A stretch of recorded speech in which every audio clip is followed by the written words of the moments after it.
एक ऐसा योद्धा जिसकी एक आंख चली गई, वह फिर भी लड़ता रहा। किसी युद्ध में एक हाथ कट गया, वह फिर भी उसी उत्साह के साथ लड़ता रहा। जैसे युद्ध नहीं, उसकी पूजा हो, तपस्या हो, ऐसी अद्भुत गाथाएं भारत में ही मिलती हैं। कुछ योद्धाओं की भूख प्यास युद्ध से ही तृप्त होती है। उन्हें न शरीर के घाव विचलित करते हैं, न परिस्थितियों की विकरालता रोक पाती है। युद्ध उनके लिए आनंद का उत्सव होता है। आज हम आपको इसे ही एक योद्धा के बारे में बताएंगे। आइए जानते हैं कि वे कौन थे। भारत वीरों की भूमि के नाम से जाना जाने वाला देश है। यहाँ पर कई पराक्रमी राजा और महाराजा हुए हैं। ऐसे ही भारत के एक गौरव है वीर राणा सांगा। इनके खौफ का असर यहाँ तक था कि राजा इनसे युद्ध करने से घबराते थे। देश के महान वीर योद्धाओं में से एक थे राणा सांगा। उनका जन्म 12 अप्रैल 1482 को मेवाड़ के चित्तौड़ में हुआ था। इनका पूरा नाम महाराणा संग्राम सिंह था। इनके पिता का नाम राणा रायमल था। बचपन से ही राणा सांगा और उनके दोनों बड़े भाई एक साथ रहे। शिक्षा ली। इनके 3 बड़े भाई और थे। राणा सांगा की पत्नी का नाम रानी कर्णावती थी। उनके 4 पुत्र थे जिनके नाम रतन सिंह द्वितीय, उदय सिंह द्वितीय, भोजराज और विक्रमादित्य सिंह थे। अपने पराक्रम के लिए प्रसिद्ध मेवाड़ के राणा सांगा 1508 में मेवाड़ के उस सिंहासन पर बैठे जिसे कभी प्रतापी महाराणा कुंभा ने सुशोभित किया था और जिन्होंने मालवा के सुल्तान को परास्त किया था। ये वही महाराणा कुंभा थे जिनकी यशोगाथा की साक्षी कुंभलमेर के विशाल किले की प्राचीरें रही हैं। राणा सांगा ने भारतीय इतिहास के अत्यंत गंभीर अवसर पर इतिहास के रंगमंच पर कदम रखा था। उन्हें हिंदू पथ अर्थात हिंदुओं का प्रमुख कहा जाता था। जब 16वीं सदी के शुरुआती दशकों में दिल्ली के अफगान सुल्तान कमजोर हो रहे थे, राजपूताना में राणा सांगा के नेतृत्व में हिंदू राजाओं का एक विशाल संगठन उभर रहा था जो दिल्ली में अफगान सत्ता को खत्म करके हिंदुओं की सत्ता की स्थापना करना चाहता था। देशभक्ति, कर्तव्य निष्ठा, उदारता और शौर्य जैसे गुणों के लिए और साथ ही एक शक्तिशाली मेवाड़ रियासत के प्रमुख के रूप में भारत में राणा सांगा की अलग ही प्रतिष्ठा थी।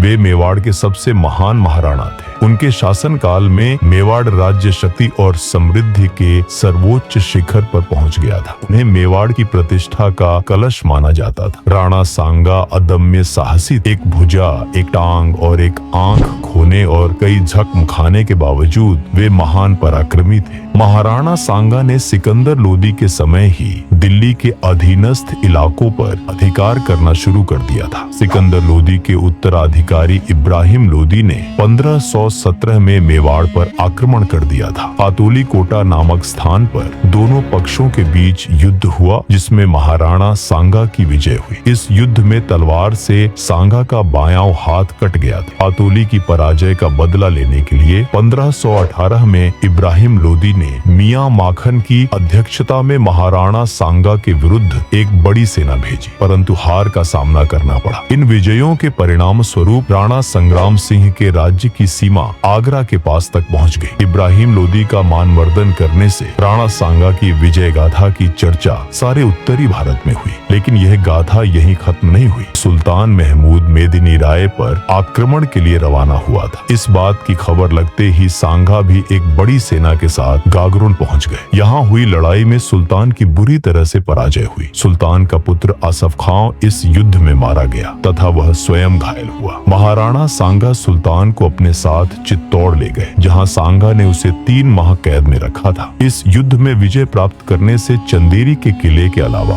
मालवा के अधिकांश हिस्सों पर राणा का कब्जा हो गया। मालवा में अपनी सत्ता स्थापित करने के बाद राणा सांगा ने मेदिनी राय को हिंदुओं पर लगाए जा रहे जजिया कर को खत्म करने का आदेश दिया। राजपूताने पर एक छत्र राणा सांगा ने अपने राजनीतिक कौशल और सैन्य प्रतिभा से सभी राजपूत राज्यों को संगठित किया। उन्होंने अपना प्रभुत्व उत्तर में सतलज नदी से दक्षिण में नर्मदा नदी तक और पश्चिम में सिंधु नदी से लेकर पूर्व में बयाना भरतपुर तक विस्तृत कर लिया था। इस प्रकार उस जमाने में भारत में उनका हिंदू साम्राज्य काफी विस्तृत था। इतने बड़े इलाके में राणा सांगा के अलावा एक ही हिंदू राज्य था। दक्षिण का विजयनगर साम्राज्य जो गोदावरी से लेकर कन्याकुमारी तक फैला हुआ था। बाबर अपने संस्मरण बाबरनामा में राणा सांगा को सबसे शक्तिशाली शासक बताता है जिसने अपनी तलवार के बल पर ऊंचा स्थान हासिल किया था। कर्नल टाड के अनुसार उनके पास 80,000 घोड़े, ऊंचे दर्जे के 7 राजा, 9 राव और 104 रावल थे। 500 हाथी साथी उनकी सेना में थे। मारवाड़ और आम्बेर उन्हें सम्मान देते थे और ग्वालियर, अजमेर, सीकरी, वही जो अब फतेहपुर सिकड़ी कहलाता है, रायसेन, कालपी, चंदेरी, बूंदी, गागरोन, रामपुरा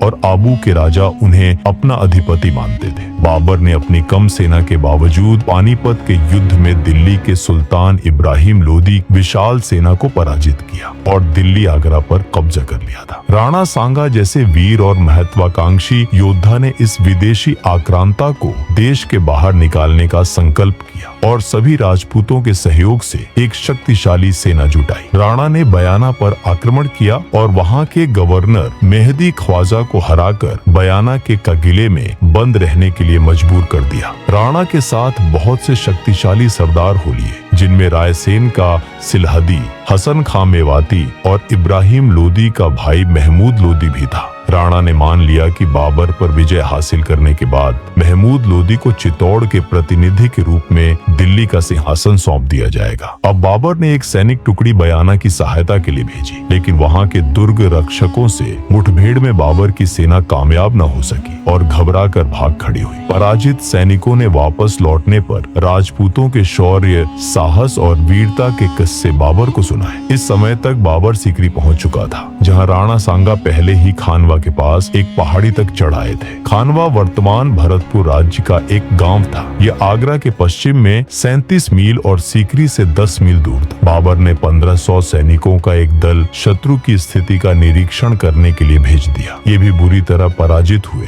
और वहां से खदेड़ दिए गए। अब बाबर एक अत्यंत विषम स्थिति में पड़ गया था। उसकी सेना घबरा गई थी और राजपूतों के पराक्रम से भयभीत होने लगी थी। इसी बीच काबुल के ज्योतिषी मोहम्मद शरीफ ने बाबर को बताया कि मंगल का तारा सामने है, इसलिए बाबर की फौज की जरूर हार होगी। इससे मुगल सेना और घबरा गई और वापस लौटने की बात करने लगी। बाबर के लिए यह जरूरी हो गया था कि वह किसी तरह अपने साथियों का साहस बढ़ाए। उसने राणा सांगा के खिलाफ जिहाद का नारा दिया। बाबर की ये युक्तियां कारगर साबित हुईं और सैनिकों में उत्साह का संचार हुआ। एक निर्णायक संघर्ष खानवा में दोनों सेनाएं एक दूसरे के सामने थी। 16 मार्च 1527 को प्रातः 9 बजे लड़ाई शुरू हुई। राजपूतों के लिए मुगलों का तोपखाना भयंकर सिद्ध हुआ। 20 घंटे चले इस भयानक युद्ध में बाबर विजयी हुआ। राणा सांगा घायल हो गए और अनुगामी उन्हें बसवा नामक सुरक्षित स्थान पर ले गए। राणा सांगा के सहयोगी हसन मेवाती और अन्य प्रमुख सरदार वीरगति को प्राप्त हुए, लेकिन महमूद लोदी साफ बचकर निकल गया। जब गंभीर रूप से घायल राणा सांगा की चेतना लौटी तो उन्हें बहुत निराशा हुई और उन्होंने खुद को रणथंभौर के महल में बंद कर लिया। उस समय बाबर ने खानवा से चलकर चंदेरी पर घेरा डाल रखा था। राणा सांगा ने तय किया कि वे बाबर से मुकाबला करने चंदेरी रवाना होंगे, लेकिन राणा के साथी सरदार अब युद्ध के लिए तैयार नहीं और उन्होंने युद्ध से बचने के लिए राणा सांगा को झड़ दे दिया। इसी झड़ से 30 जनवरी 1528 को राणा का निधन हो गया। उनका अंतिम संस्कार मांडलगढ़ में हुआ। उधर बाबर ने राणा के निधन के एक दिन पहले ही चंदेरी के किले पर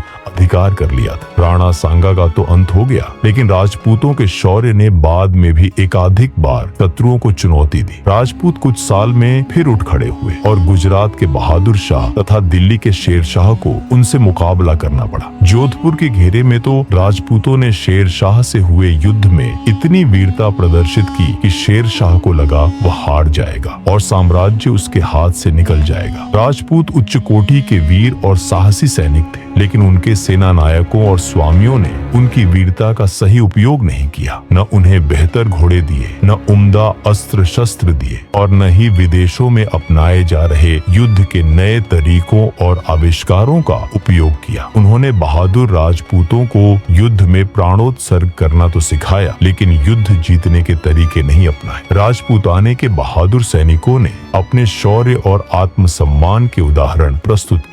महिलाएं भी उनसे पीछे नहीं थी। तभी तो राजपूत वीरांगनाएं युद्ध क्षेत्र में अपने पति के प्राणोत्सर्ग को उनकी पराजय से श्रेयस्कर मानते हुए डिंगल भाषा में यह कहने का साहस कर सकती थी कि भल्ला हुआ जो मारिया जो बहिणी महारा कंतु, लज्जे जेऊ वयंशु यहु जेई भग्गा घरु एंतु। हे सखी, यह अच्छा ही हुआ कि मेरा पति रण क्षेत्र में मारा गया। यदि वह पराजय के बाद घर भाग कर आता तो हमारा वंश लज्जित होता।